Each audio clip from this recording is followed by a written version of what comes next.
1521년 4월 2일 신성 로마 제국의 황제 카를 2세는 루터를 소환합니다.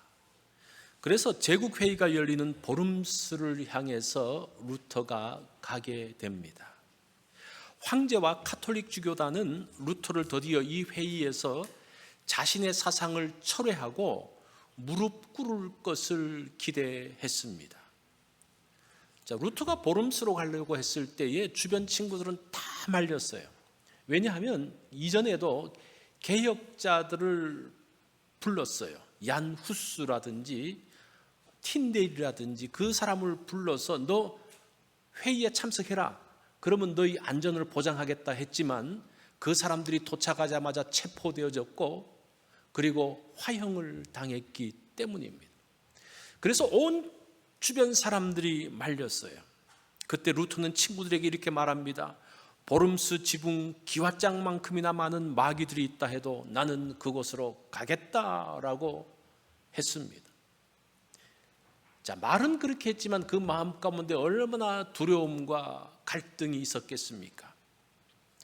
보름스로 가는 길은 고난의 길이 되지 않을까 염려를 했는데 사실은 정반대였습니다. 루터가 지나고 가는 곳마다 사람들이 루터를 보기 위해서 몰려들었고 그를 환영했고 그를 격려했습니다.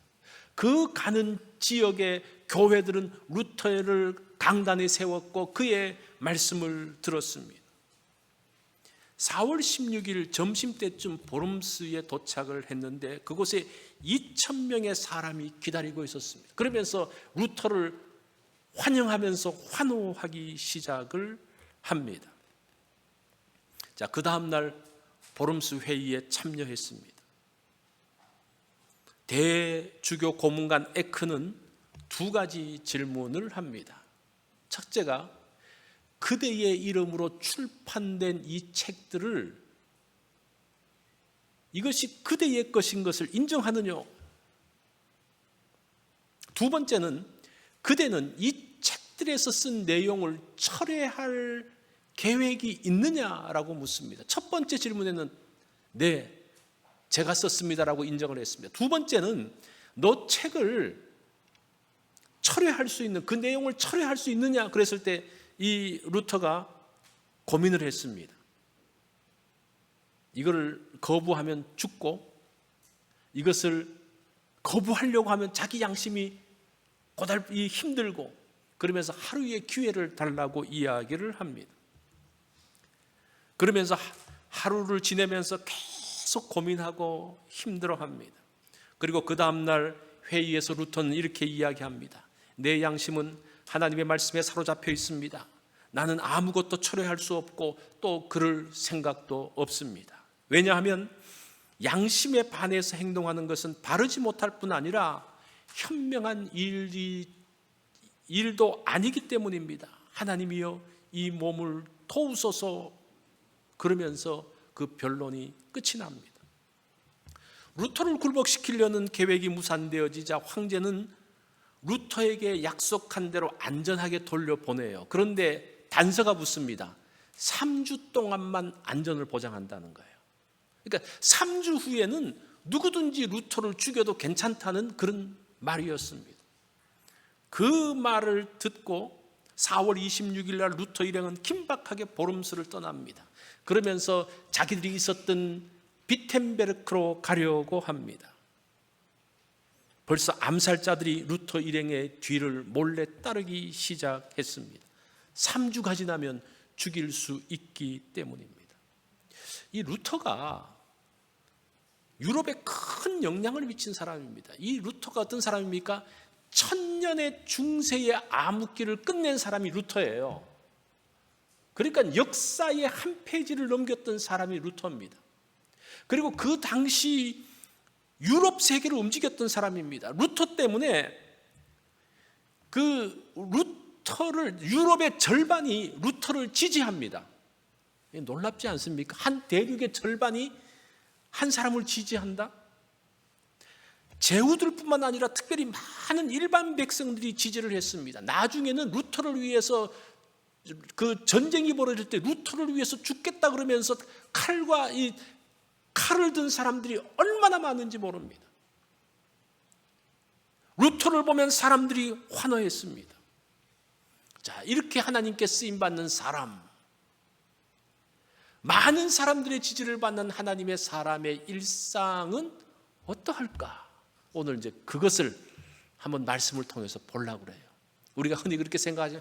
야, 복음 전하는 사람은 겉으로 나타난 것처럼 늘 풍성하고 늘 평안하고 늘 기쁨으로 충만할 거야 라고 생각을 해요. 보이는 게 그거니까. 그런데 그 사람의 일상을 한번 살펴보자는 겁니다. 제가 지금 루터를 말했지만 사실은 오늘의 초점은 무엇인가 하니 바울에게 있어요. 사실은 이 루터는 늘 두려움 가운데 있었습니다. 죽음의 두려움이었습니다. 그는 굉장히 신경이 예민했습니다. 그가 이제 성경을 번역하든지 어떤 일을 하면서도 그 앞에 마귀가 나타났다 그러면서 잉크병을 던지기도 했습니다. 그가 이 성경을 번역했던 바르트부르크 성에 가보면요, 그 루터가 던진 잉크병 자국이 아직도 있어요. 그게 아직도 진짜인지 어떤지 모르지만 하여튼 거기 했다는 그 자국들이 있어요. 그 루터의 일상을 가만히 보면요, 그가 깊은 우울증 가운데 있는 것 같아요. 겉으로 나타나는 모습과 일상의 내면의 모습이 다르다라는 겁니다. 그것은 복음 전도자 바울에게도 나타나고 있습니다. 바울이 어떤 사람입니까? 사실은 그 성경, 이 기독교의 역사를 바꿔놨던 사람입니다. 예수님에 이어서 사람으로서는 가장, 그래서 목회자들이 성경에서 가장 존경하는 인물이 누구냐 그러면요, 1위가 누군가 하니 바울이에요. 바울. 그 정도로 지금까지도 많은 지지를 받는 사람, 바울의 말씀을 통해서 많은 사람들이 예수님께 돌아왔습니다. 그 바울을 통한 능력들이 얼마나 놀랍습니까? 에베소에 있을 때는 그가 사용하는 손수건을 가지고 병자 위에 나왔을 때 병자가 나왔습니다. 그의 앞치마를 가져다가 귀신 들린 사람에게 갔을 때 귀신 들린 사람이 떠나는 이런 기적이 어디 있었습니까? 놀라운 기적을 행한 사람입니다. 그런데 그의 내면은 어땠을까요? 그의 일상의 삶은 어땠을까요? 그것을 잘 보여주는 것이 오늘 사도행전 20장하고 21장의 내용이에요. 자, 오늘은 복음 전도자 바울의 일상을 한번 들여다보겠습니다. 우리하고 다른지 똑같은지 한번 그거를 보면 좋겠습니다. 에베소에서 거의 3년을 지낸 바울은 돌아가는 길에 2차 전도여행 장소를 돌아봅니다. 이 바울의 전도여행의 그 전략이 무엇인가 하니 그 전에 가서 복음을 전했던 것이 잘 성장하고 있는 것인지를 언제나 돌아보는 것이 바울의 선교 전략이었습니다. 그래서 에베소에서 드로아에 갔다가 빌립보, 데살로니가, 베레아로 가서 고린도로 넘어오게 됩니다. 그래서 고린도에서 석 달을 있었다고 말합니다. 오늘 2절에 헬라에서 있었다는 말은 그 헬라가 고린도를 이야기합니다. 그리고 석 달을 있다가 안디옥 교회로 돌아가는데, 여기서 돌아가려고 그러면 여러분 여기서 안디옥이 보이는지 여러분 이제 지도를 보면 있는데 맨 오른편에 있죠, 그죠? 거기서 가는 게 가장 좋은 방법이 무엇인가 하니 배를 타고, 고린도도 항구니까 배를 타고 안디옥까지 가는 게 가장 좋은 방법이에요. 그러면 편안하게 갈 수가 있어요. 그런데 지금 고린도에 있었던 유대인들이 바울을 죽이려고 생각을 하면서 암살단을 바울이 타려고 했던 배에 집어넣으려고 합니다. 그것이 3절의 내용이에요. 이 3절을 보면 거기 석 달 동안 있다가 배 타고 수리아로 가고자 할 때에, 수리아가 이제 안디옥을 이야기하죠. 유대인들이 자기를 해하려고 공모함으로, 유대인들이 자기를 죽이려고 함으로 마게도냐를 거쳐 돌아가기로 작정하니. 자, 그 이야기를 듣고 바울이 어떻게 하는 거 아니? 배를 타고 수리아로 바로 가려고 했던 계획을 취소해 버립니다. 그리고 육로를 통해서, 이게 왔던 길 반대편으로 육로를 통해서 고린도에서부터 데살로니가 걸어서 가는 계획을 세우게 됩니다. 뿐만 아니라 그렇게 하면 또 바울이 계획을 바꾼 것을 보면 또 바울을 암살할까 봐 교란 작전을 쓰는데 어떻게 하는 거 아니? 한 팀은 배를 타고 드로아로 가게 하고 자기는 육로를 통해서, 그 험한 육로를 통해서 돌아가게 됩니다. 자, 보세요. 이 정도면 바울 같이 믿음 있는 사람은 죽으면 죽으리라 그러면서 그 배를 타야죠. 그죠? 그 암살단들이 있더라도 그 가운데서 믿음으로 그들을 물리쳐야죠. 그런데 바울은 그렇게 하지 않아요. 그리고 할 때도 얼마나 이게 막 교란 머리를 많이 쓰는지, 야, 우리 이대로 가다가 큰일 나니까 팀을 두 팀으로 나눠가지고 너희들이 하나에서 연막 작전으로 너희들이 먼저 배를 타고 가. 그러면 우리가 육로로 쫙 올라갈 거야. 누구하고 비슷해요? 우리하고 비슷한 것 같아요. 불안하기 때문입니다. 이처럼 바울이 불안해하는 것을 본 적이 있습니까? 그게 20장과 21장에 정말 적나라하게 보여주고 있습니다. 가는 길이 힘들었습니다. 그것을 단적으로 보여주는 것이 5절과 6절입니다. 여기 보니까 그들은 먼저 가서 그들 팀과 우리 팀으로 나눠요. 자, 드로아에서 기다리고 우리는 무교절 후에 빌립보에서 배로 떠나 닷새만에 드로아에 있는 그들에게 가서 이레를 머무니라. 여기 이제 아까 그 지도를 보면 돌아가는 길에 빌립보에서 드로아로 가는데 사실은 여기서 그 바다를 건너는데 5일이 걸렸다 그래요. 근데 사도행전 16장 11절을 보면요, 처음에 2차 전도 여행 때에 바울이 드로아에서 빌립보까지 갈 때 하루 걸렸어요. 그런데 이번에는 5일이 걸립니다. 5일이 걸렸다는 말은 무슨 말입니까? 뭔가 폭풍이 있었든지 역바람이 불든지 하여튼 고생하면서 갔다는 것을 이야기하고 있습니다. 바울이 지금 순환당하고 있는 것을 볼 수가 있습니다. 우리가 복음대로 산다면, 하나님 말씀대로 산다면 모든 것이 잘 풀려야 되는데 그렇지 않아요. 그러면서 바울은 드로아에서 7일을 머뭅니다. 자, 거기서 이제 드로아로 가죠. 드로아가 어딘지 여러분 잘 찾아보십시오. 7일간 머무는데 바울이 7일간 머물면요, 그때 7일 동안 시간을 잘 활용해서 뭔가 집회를 하면서 그 드로아에서 뭔가 일을 해야 했습니다. 에베소에서는 매일 모였잖아요. 그런데 드로아에서 있었을 수 있는 기회가 없었으니까 이 7일의 기회를 잘 사용해야 되는데, 이 성경을 보면요, 드로아에서 바울이 말씀을 전했다는 일이 없어요. 매일매일 전했다는 일이 없어요.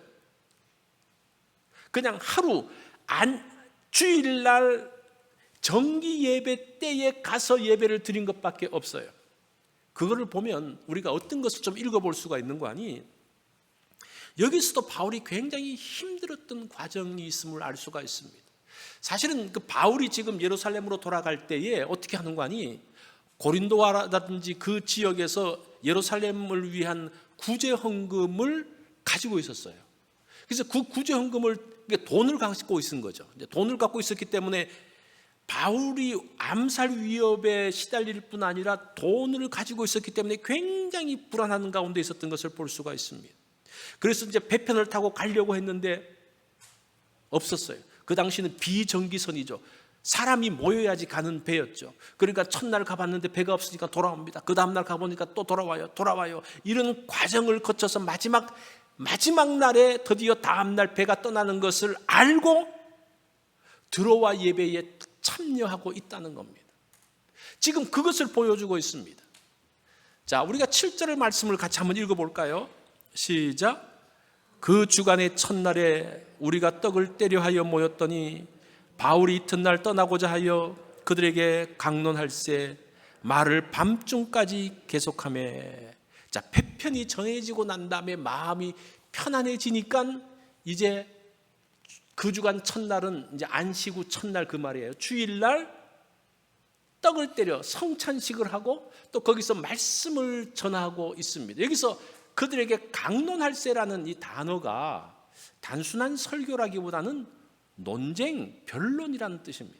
그래서 여기서 바울이 드로아 교회에서 했던 설교는 일종의 논쟁 설교였습니다. 그러니까 복음에 대해서 논쟁하기 위해서, 복음에 대해서 변증하기 위해서 이야기하면 거기에 대해서 물으면 또 거기에서 막 변론이 있고 막 이런 식의 예배를 드리게 됩니다. 원래 논쟁 설교가 은혜가 됩니까? 안 됩니까? 은혜가 안 되죠. 그러니까 조는 사람이 생기는 거예요. 유두고가 졸잖아요. 등불을 많이 켜놨기 때문에, 등불이 있으면 그 등불 때문에 그냥 공기가 신선하지 않고 신선한 공기를 쐬려고 창틀로 갔다가 그 창틀에 걸터 앉아서 있다가 졸면서 3층에서 아래로 떨어지게 됩니다. 그러면서 예배드리다가 누가 죽었다 그러면 그건 그 문제가 아닙니까? 그러니까 누군가 가서 뛰어내려가서 보니까 야, 유두고가 죽었어 뭐 이렇게 말합니다. 분위기가 더욱더 심각해졌습니다. 10절을 보니까요, 바울이 이렇게 말합니다. 바울이 내려가서 그 위에 엎드려 그 몸을 안고 말하되 떠들지 말라, 생명이 그에게 있다. 처음 본 사람은 죽었다고 말하는데 바울은 생명이 그에게 있다 그래요. 여기서 생명이라는 단어가 사실은 호흡이 있다는 그런 말이에요. 원래 이제 생명이라는 헬라어가 따로 있는데 이제 우리 한글 성경은 그냥 생명으로 번역을 했는데, 바울이 보니까 생명이, 호흡이 있다라고, 괜찮다, 살아날 수 있다라고 이야기를 합니다. 여기서 지금 유두고가 죽었다가 살아났는지 아니면 죽은 줄 알았는데 살아났는지는 사실 이 구조를 가지고는 정확하게 판단하기는 어려워요. 어쨌든 죽었다고 생각을 했는데 그 사람이 죽지 않고 살아났으니까 그 가운데서 큰 위로가 있었습니다. 그러면서 분위기가 쫙 바뀌어져요. 11절에 보면 올라가 떡을 떼어 먹고 오랫동안 날이 새기까지 이야기하고 떠나니라. 여기 어떻게 분위기가 달라진 것을 아는 거 아니? 이야기했다는 말이 어떤 뜻인 거 아니? 함께 대화하다, 공감하면서 대화하다, 그 다음에 친밀하게 대화하다라는 그런 뜻입니다. 그러니까 전체를 제가 다시 한번 그려보겠습니다. 바울이 이제 드로아에서 말씀을 전하면서 특별히 복음에 대해서 이야기하려고 사람들이 의문 갖고 있는 것에 대해서 논쟁적으로 변증적으로 하는데, 원래 그런 설교는 재미가 없잖아요. 은혜가 안 되잖아요. 그런데 그 분위기가 싸하다가 유두고가 죽었는데 그 죽은 줄 알았던 유두고가 살아나니까 분위기가 확 바뀌기 시작합니다. 그러고 나니까 서로가 이제 날이 새기까지 정말 좋게 대화를 하면서 큰 위로를 받았더라. 자, 보세요. 바울이 드로아에서 사역하면서도 말씀을 전하면서도 그 가운데서 얼마나 많은 고민과 갈등과 힘든 과정들이 있었는지를 알 수가 있습니다. 우리는 바울의 일상을 지금 따라가고 있습니다. 그가 복음자로 헌신했기 때문에 모든 것이 일이 술술 풀리는 게 아닙니다. 말씀을 전하면서도 그 가운데 긴장감이 있습니다. 사건이 터지면서 극환상한 가운데 들어갑니다. 그런데 그 가운데서 하나님의 은혜가 임하면서 분위기가 바뀌어지고 그 은혜 때문에 바울의 일상의 삶 가운데서 숨통이 열린다는 겁니다. 자, 보세요. 바울의 일상의 삶, 바울을 지탱하는 삶의 힘이 뭡니까? 그가 가지고 있었던 그 화려한 뒷면에 그 내면 가운데 있었던 많은 갈등들이 여기에 숨겨져 있습니다. 그 다음에 아소에서 밀레도로 가는, 요거는 이제 본문 그 다음의 내용인데, 지금 20장과 21장의 그 패턴이 어떻게 되는 거 아니? 여행에 대한 내용이 나와요. 여행, 고린도에서 어떻게 드로아까지 갈 것인가 이야기, 그 다음에 드로아에서 사역이 나오고, 그 다음에 또 아소에서 밀레도까지 가는 여행이 나오고, 그 다음에 밀레도에서 사역이 나오고, 그 다음에 밀레도에서 가이사라까지 가는 여행이 나와요. 그 여행에서 일어났던 일들을 보면요, 그 바울의 일상이 어떤 것인지를 알 수가 있습니다. 13절을 한번 볼까요? 여기서도 여러분 어떤 이상한 점이 있는지 한번 보십시오. 우리가 앞서 배를 타고 아소에서 바울을 태우려고 그리로 가니 이는 바울이 걸어서 가고자 하여 그렇게 정하여 준 것이라. 여기서도 바울이 또 두 팀으로 또 나눠요. 원래 밀레도에서 배를 타고 쭉 내려가면 드로아에서 배를 타고 쭉 내려가면 되는데, 바울이 뭐라고 말하는 거 아니? 나는 아소까지 걸어가겠다는 거예요. 그러면서 또 팀을 나누어 가지고 당신들은 드로아에서 배를 타고 아소까지 가라는 거예요. 지금 그 바울의 두려움이 멈추어지지 않는 것을 볼 수가 있습니다. 이걸 보면서 바울이 얼마나 그 계획을 세웠지만 또 확 바꾸고 얼마나 예민한지를 좀 볼 수가 있는 것 같아요. 그러니까 그 두려움에 꽉 사로잡혀가지고 움직이지를 못하는 거예요. 이런 바울의 마음을 어떻게 좀 느껴지는지 모르겠어요. 그 다음에 그 사람들이 이제 밀레도로 갑니다. 바울이 밀레도로 가는데 당시 배는 난스탑으로 가지 않죠. 그래서 여기까지 갔다가 또 여기까지 갔다가, 그렇게 큰 배가 없으니까, 그리고 승객들이 그렇게 많지 않으니까 밀레도에 있으면서 에베소 장로들을 부릅니다. 밀레도까지는 한 28마일 정도까지, 에베소에서 밀레도가. 그래서 장로들이 와서 이제 바울의 말씀을 듣습니다. 그러면서 에베소의 사역을 돌아보면서 하나님께서 어떤 은혜가 있었는지를 나눠봅니다. 또 앞으로 에베소 교회가 어떻게 해야 될지를 알려줍니다. 그리고 헤어지는 장면이 정말 눈물겹습니다. 37절을 보니까요, 다 크게 울며 바울의 목을 안고 입을 맞추고. 밀레도에서는 정말 은혜가 넘칩니다. 바울도 이 에베소 장로들과 에베소 성도들과 함께하면서 큰 위로를 받습니다. 그러면서 다시 여행이 또 시작됩니다. 밀레도에서 가이사라로 갑니다. 오늘 여행 많이 하기 때문에 좀 바쁘시죠? 한번 잘 따라오면서 바울의 그 일상이 어떤지를 한번 보십시오. 그리고 두로에 도착해서 가이사라로 갑니다. 근데 두로에 도착했을 때에 바울이 빌립의 집에 들어간다고 이야기합니다. 빌립의 집에 들어갔을 때에 그 빌립의 딸 4명이 예언을 하는 사람들이었습니다. 근데 바울이 이번에 예루살렘에 가면 좋지 않겠다는 예언을 합니다. 또 조금 있다가 그 집으로 아가보라는 사람이 옵니다. 그 사람은 예언자였습니다. 바울의 띠를 가지고 자기가 띠고 난 다음에 말합니다. 이 띠 임자는 이번에 예루살렘에 올라가면 이방 사람들에게 넘겨줘서, 이방 사람은 로마 사람을 이야기하죠, 넘겨줘서 위험하게 될 것을 예언을 합니다. 그러니까 바울이 또 마음이 상해져요. 그러면서 바울이 뭐라고 말합니까? 바울이 대답하되 여러분이 어찌하여 울어 내 마음을 상하게 하느냐? 나는 주 예수의 이름을 위하여 결박당할 뿐 아니라 예루살렘에서 죽을 것도 각오하였노라 하니. 여기서 또 바울의 고뇌가 드러나요. 나도 두렵다. 나도 힘들어. 그런데 더 중요한 것은 주께서 주신 소명이다. 우리가 여기서 좀 혼돈하는 게 있는데, 아가보의 예언도, 이 사람도 선지자의 예언인데 왜 바울이 이 사람 선지자의 예언을 따르지 않았는가, 이렇게 좀 오해할 수 있는데, 바울의 생각은 달라요. 아가보가 어려움을 당한다는 거 맞아요. 맞는데 바울은 그 어려움을 당하더라도 하나님의 주신 소명이 내가 당하는 고난과 어려움보다 훨씬 더 크기 때문에 그 주님께서 주신 소명을 따라 가겠다라고 말하는 겁니다. 그러면서 예루살렘으로 올라갑니다. 우리가 20장과 21장 여기 간단하게 보았지만 하루하루가 정말 롤러코스터 같습니다. 바울이 예민하게 반응합니다. 두려움 가운데 있습니다. 그냥 가자고 했다가 또 계획을 바꿔서 또 걸어간다고 이야기를 합니다. 그렇지만 사명자의 길은 멈추어지지 않고 나아갑니다. 이게 바울의 삶이었습니다. 다시 루터 이야기를 한번 해볼까요? 보름스에서 마차를 타고 도망하는 루터를 암살자들이 따르기 시작을 했습니다. 3주 후면 누구나 합법적으로 루터를 죽일 수가 있었습니다. 그렇게 도망간 지 8일째 되는 날 5월 4일에 아이제나흐라는 마을을 지날 때에 어떤 무리가 와서 루터를 납치해 갑니다. 눈 깜짝할 사이에 납치했기 때문에 일행들과 주변에 있는 사람들은 손쓰지를 못했습니다. 그러면서 루터도 알지 못하는 곳으로 잡혀가게 됩니다. 그 납치된 곳이 어디인고 하니 루터의 후견인인 프리드리히 3세의 개인 별장이 있는 바르트부르크 성이었습니다. 루터가 조금 있으면 암살자의 손에 죽을 것인 것을 안 그 지역 영주 프리드리히 3세가 루터를 빼낸 거예요. 그러면서 독일 전체에 어떤 소문이 퍼졌는가 하니 루터가 돌아가는 길에 납치돼서 행방불명이 되었어. 또 어떤 사람은 말합니다.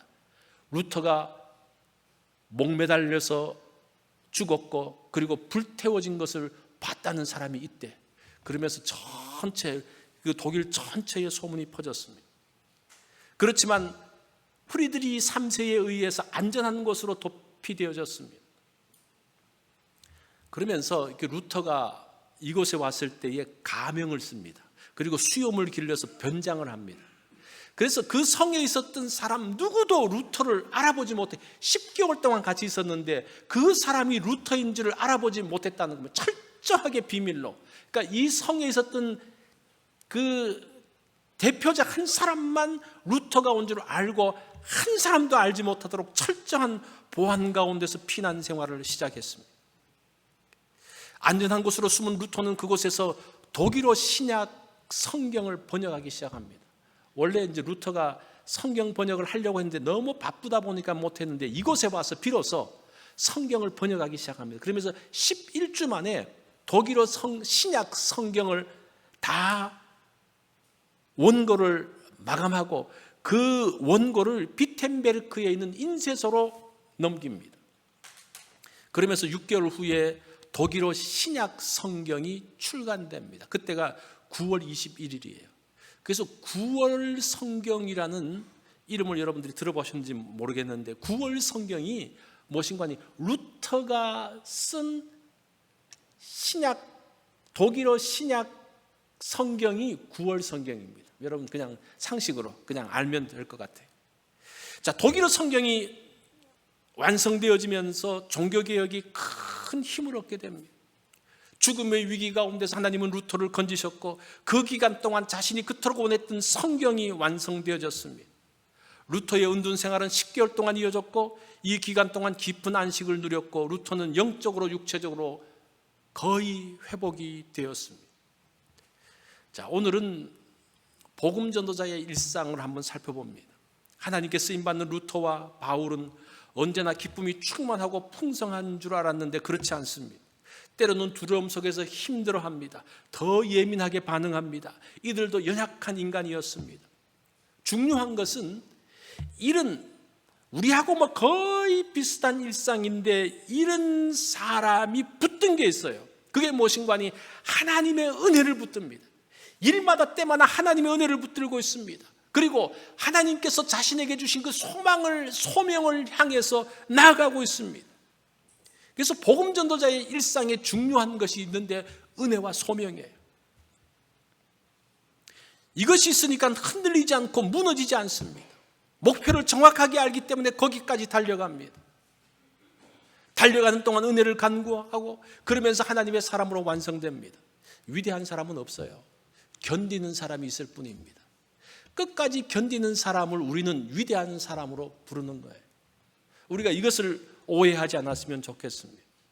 제가 뭐 목회자의 삶이 어떻다, 전도자의 삶이 어떻다는 것을 말하려고 하는 게 아니고 일반 성도들도 다르지 않다는 거예요. 갈등하고 두려워하며 예민하게 반응합니다. 여러분들의 삶은 어떻습니까? 사실은 바울하고 비슷해요. 똑같아요. 그렇지 않습니까? 두려움 가운데서 이거 하려고 다 약속해놓고 다 하려고 했다가 또 확 바꾸잖아요. 뭐 때문에 그래요? 마음 가운데 두려움 때문에 그래요. 사람들은 오해하죠. 그렇지만 그 두려움을 어찌할 줄을 모르는 거예요. 그게 우리의 일상이에요. 우리의 일상일 뿐만 아니라 바울의 일상이었고 루터의 일상이었다는 겁니다. 그런데 그 속에서 중요한 것은 하나님의 은혜를 기다리며 견디는 거예요. 여러분의 갈등과 어려움과 그 두려움 가운데서 중요한 것은 그래도 무너지지 않는 중요한 것이 무엇인가 하니 하나님의 은혜를 기다리는 겁니다. 그리고 또 하나는 무엇인가 하니 목표가 무엇인지를 기억하는 거예요. 이 두 가지가 하나님의 사람으로 서 있게 하는 겁니다. 여러분들로 하여금 신앙의 경주를 끝까지 포기하지 않게 하는 것이 이것이라는 겁니다. 자, 여러분의 일상의 삶 가운데서 여러분들을 흔드는 많은 것들이 있는데 그 가운데서도 흔들리지 않게 견고히 서게 하는 것이 두 가지입니다. 그 두 가지가 뭐라 그래서 첫 번째는 뭡니까? 은혜와 두 번째는 소명이에요. 여러분 이거 꼭 기억하십시오. 이거는 뭐 목회자라든지 선교사라든지 또 뭐 그런 특별하게 쓰임받는 사람만이 아니라 모든 성도들이 요 두 가지만 붙들고 있으면요, 두 가지만 붙들고 끝까지 견디면요 위대한 사람이 돼요. 하나님께서 인정하는 사람이 된다는 겁니다. 자, 오늘 우리가 이 말씀을 보면서 바울의 삶을 보면서 야, 바울도 뭐 우리하고 비슷하네, 나하고 비슷하네, 야, 그래요, 비슷해요. 그 이유가 뭡니까? 그 이유를 제가 말씀드렸어요. 이 두 가지, 은혜와 소명을 붙들고 사는 이 두 가지가 바울과 루터를 지켰고 또 여러분들을 지킬 것입니다. 우리가 이 두 가지 말씀을, 이 두 가지 단어를 붙들고 끝까지 신앙의 경주를 하는 우리 성도님들이 되어지기를 바랍니다. 기도하겠습니다.